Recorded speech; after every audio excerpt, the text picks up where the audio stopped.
sama Ida. Intan. Tadi kita lupa mempresent Dokter Ida, cuman kayaknya semua pemirsa Ayo Hidup Sehat udah tahu lah, udah kenal lah ya sama Dokter Ida, dokter yang paling hits di sini. Iya, dan selalu bolak-balik Ayo Hidup Sehat tentunya. Nah, bagaimana nih, Dok? Nah, tadi ada mitos dan fakta tadi diwakili Dokter Sheila. Ini benar nggak sih, Dok, bahwa omega 3 di ikan kembung ini lebih tinggi daripada omega 3 yang ada di salmon? Ini mitos atau fakta? Ini fakta. Wow. Tumpangan dong semuanya. Iya. Seneng dong semuanya. Iya, artinya apa? Artinya kita harus mulai merubah pemikiran kita bahwa ternyata Indonesia punya ikan yang tidak kalah dengan produk dari luar. Bangga sekali ya, Dok. Betul, Ya. mulai hari ini perbanyak makan produk dalam negeri kita sendiri. Ikan kembung murah, meriah, bermanfaat. Wow. Ya. Ternyata memang lebih tinggi sekali ya Ya, omega 3-nya, Dok ya.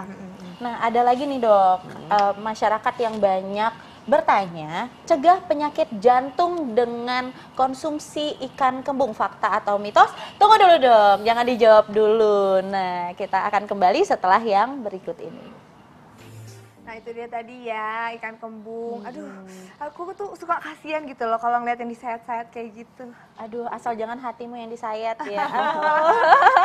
Nah, Dok, tadi ada nih fakta mitos yang tadi. Katanya rajin mengkonsumsi ikan kembung dapat mencegah penyakit jantung. Ini fakta atau mitos? Ya, ini fakta.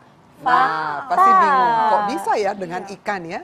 Ikan kembung ini keunggulannya dia kaya akan asam lemak tak jenuh ganda, yaitu omega 3. Nah, omega 3 itu ada unsur yang namanya EPA dan DHA. EPA ini sangat mempunyai efek yang menguntungkan untuk kesehatan jantung. Kenapa? Dia bisa ikut menurunkan kadar kolesterol total, kemudian menurunkan kadar kolesterol LDL yang jelek, dan ikut menaikkan kadar HDL. Jadi sifat protektif atau perlindungan terhadap jantungnya sangat baik. Buktinya banyak penelitian ya di luar negeri, mereka lakukan penelitian di luar negeri namanya ikan makarel. Ya, makarel kita suka dengar ya. Oh, itu makarel itu ikan kembung. Ikan kembung ya. Nah, kalau di Manado ikan tude. Tude. Suka dengar tude ya. Nah, itu adalah ini ikan kembung ini.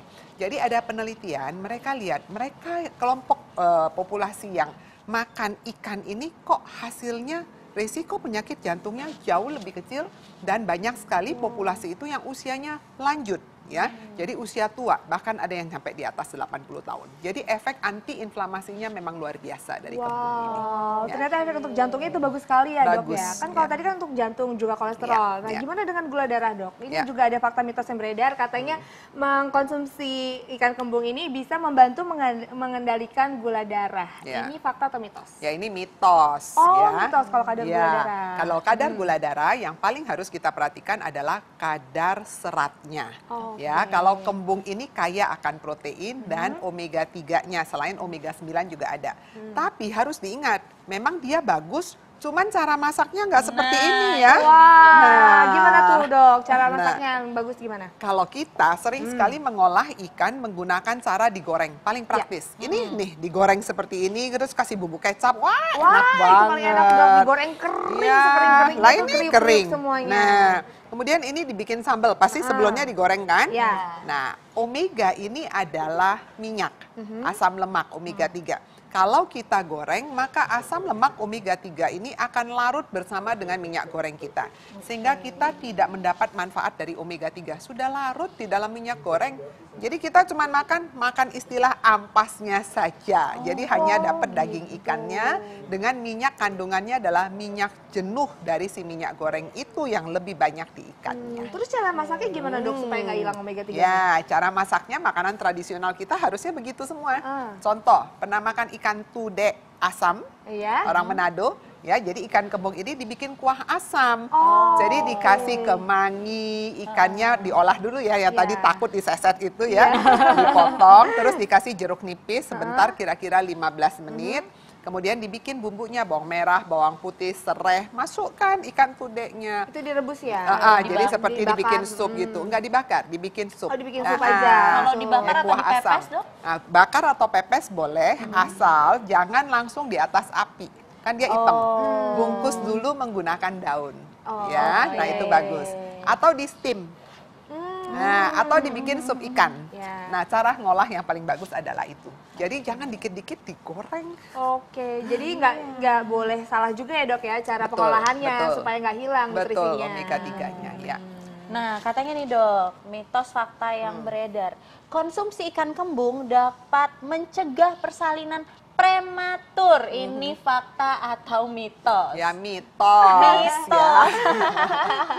Saya juga lucu-lucunya dari tadi emang apa hubungannya ya? Iya, iya. yang ada Mitos kalau ya? ikannya mentah Iya, ya dok. kalau ya. mentah memang nggak boleh pada wanita hamil. Kita takut nanti ada kumannya, ada Iya. bakterinya, itu malah bisa membuat kesehatan janinnya bisa Iya. terganggu. Ya.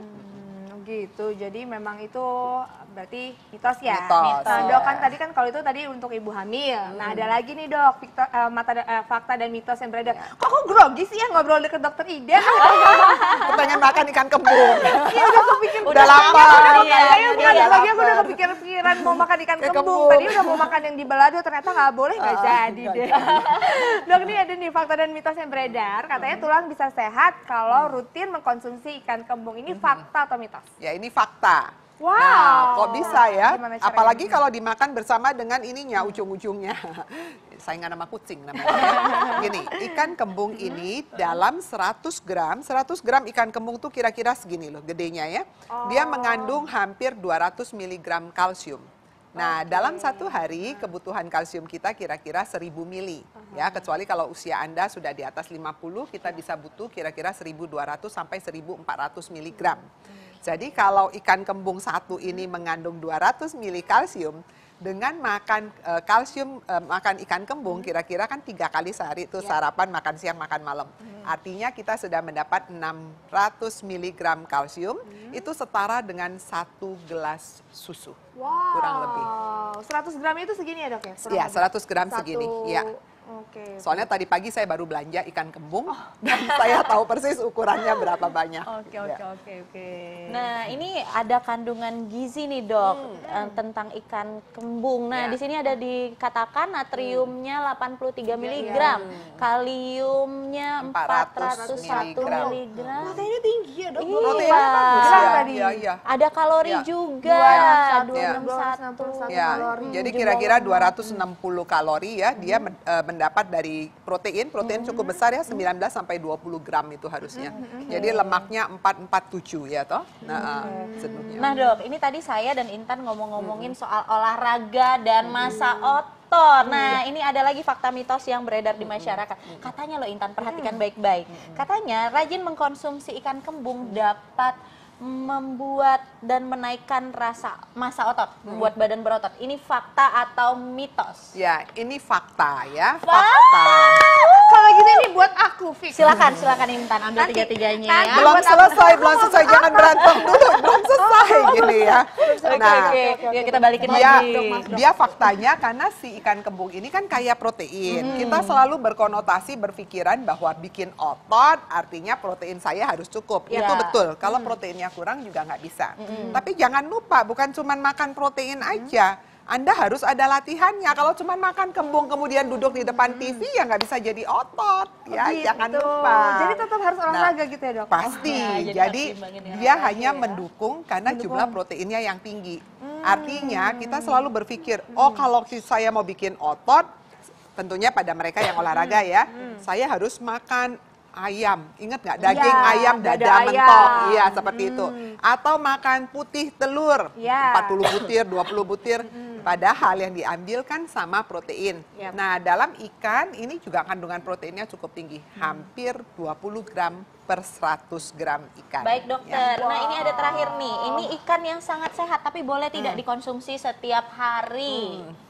Ya, pasti boleh. Boleh. Ya, Boleh boleh. ya? Jadi boleh dan murah Dan meriah. berapa banyak dok?